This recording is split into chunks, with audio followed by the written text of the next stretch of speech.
Hi, my name is Matt Jones and I'm the Oil Compliance and Enforcement Subsection Chief.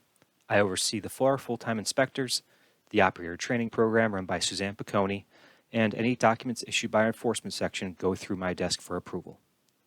In this section, we'll be talking about temporary and permanent closure. In this session, we'll talk about what is temporary closure, what is permanent closure, and finally, with every permanent closure, closure reporting.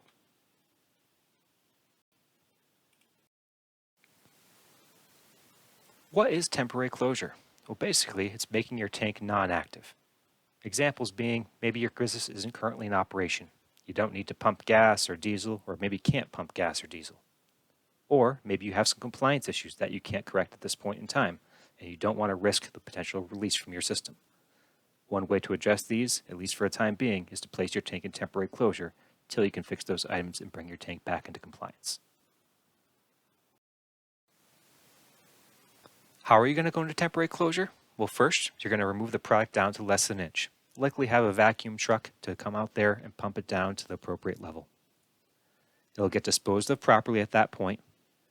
Once the tank is empty or down to less than an inch, you'll put locks on the fill cap so that nothing else can be introduced to the system. Finally, you'll want to re-register your system within 30 days, using page 2 of the form to list the date the tank system or systems were temporarily closed. One thing you do need to keep up with while you're in temporary closure is operator training. So if your 2-year certification expires, you do need to come back to class to get recertified. Additionally, all corrosion protection systems must stay active. So if that 3-year test comes up while you're in temporary closure, you have to make sure it gets done on time.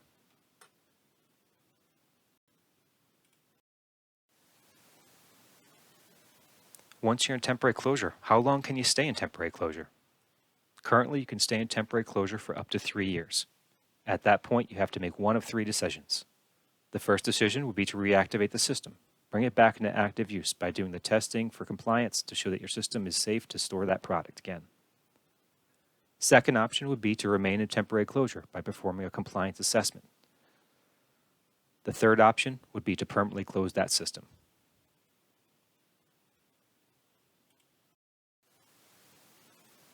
If you decide to place your system back to active service, you need to come in compliance with the following items. Your registration has to be up to date, your permit to operate, your financial responsibility, your spill buckets need to be tightness tested, overfill device tested, release detection or leak monitor systems tested, and your corrosion protection systems have to be tested. We ask that you take the following steps when doing these.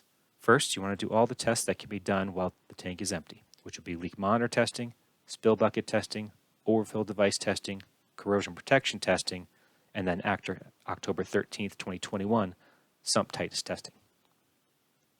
Following that work, you can get authorization for a delivery to the system to perform any other tests, including line leak detector testing and primary containment testing.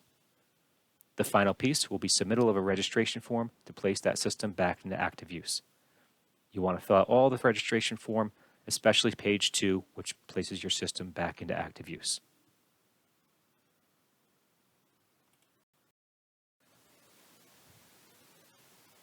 Should you decide to remain in temporary closure, you'll need to perform a compliance assessment to show the system is still in good shape. The compliance assessment includes registration, permit to operate, financial responsibility, spill containment and overfill prevention, leak monitoring system, corrosion protection, and vapor recovery. Basically, you want to do all the testing that you can do without adding any product to the tank.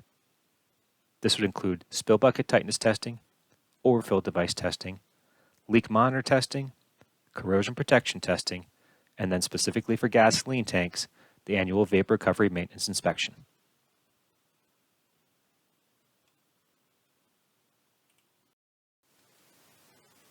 Moving on to the third option, permanent closure. What is permanent closure? Well, it's a tank system that is no longer needed for storage or cannot be used for storage of a regulated substance.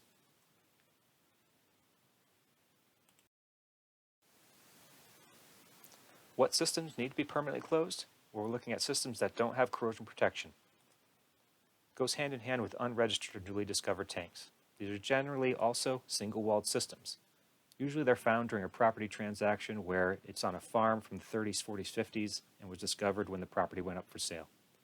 These tanks are single-walled, they have no corrosion protection. Again, they're newly discovered, so they need to be permanently closed. Additionally, if your UST system or piping system leaks to the environment, we want to get it closed as soon as possible. We want to make sure we can get to that contamination before it affects the surrounding properties, the drinking water supply wells, the surface waters, or other factors in the environment of New Hampshire.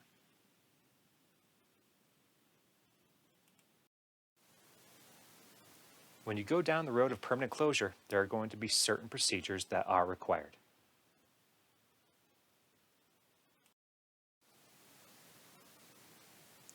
There are certain steps that need to be followed for the permanent closure process.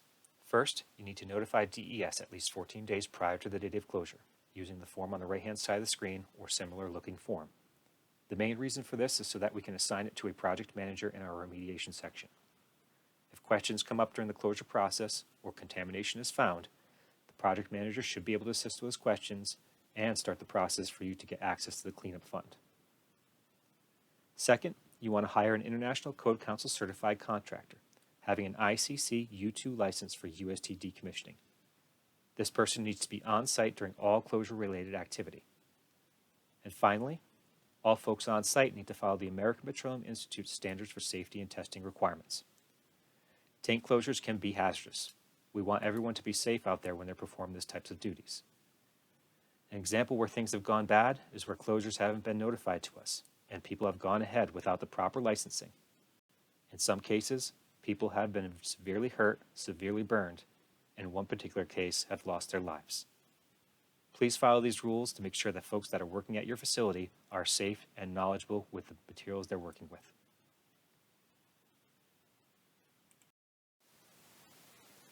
There are certain steps that need to be followed when going through the permanent closure process. The first being proper disposal. Similar to temporary closure, you'll likely have a vacuum truck out there to suck out all the sludge and remaining petroleum that is in that tank system. Please make sure that it is disposed of properly. The piping will be disconnected and removed. Constantly be checking for hazardous or explosive vapors to make sure the personnel that are working on the site are working in a safe atmosphere.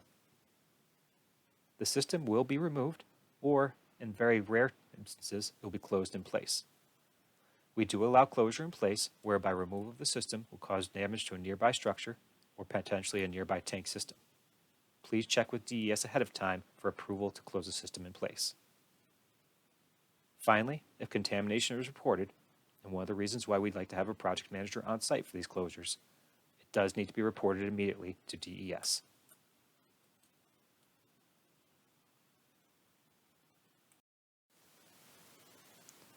With every permanent closure, there will be closure reporting. The closure report does need to be submitted to DES within 30 days of the samples being taken.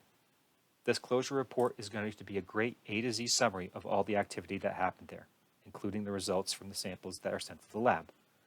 There'll be field screening, soil and groundwater sample results, visual and olfactory observation, portable vapor meter readings, laboratory analysis of samples, and a DES approval backfill.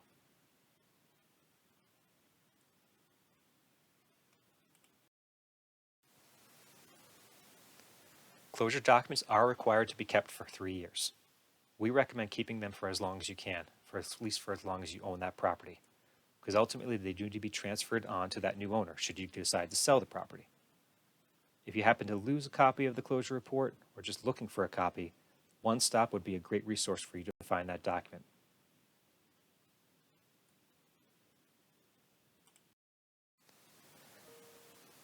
Final thoughts on temporary permanent closure.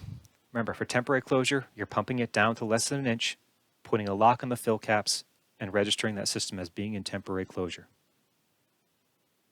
Please remember, you can only stay in temporary closure for up to 3 years.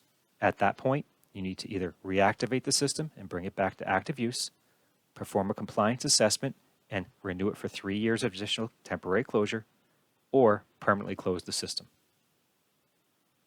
If you decide to permanently close the system, please remember to send that notification form in at least 14 days prior to the date of closure.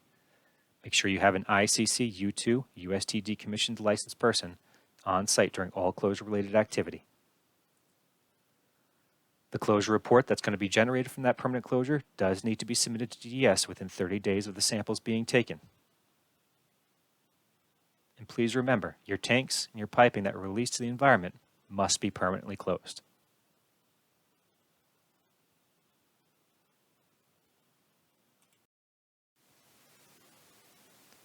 Closure documents are required to be kept for 3 years.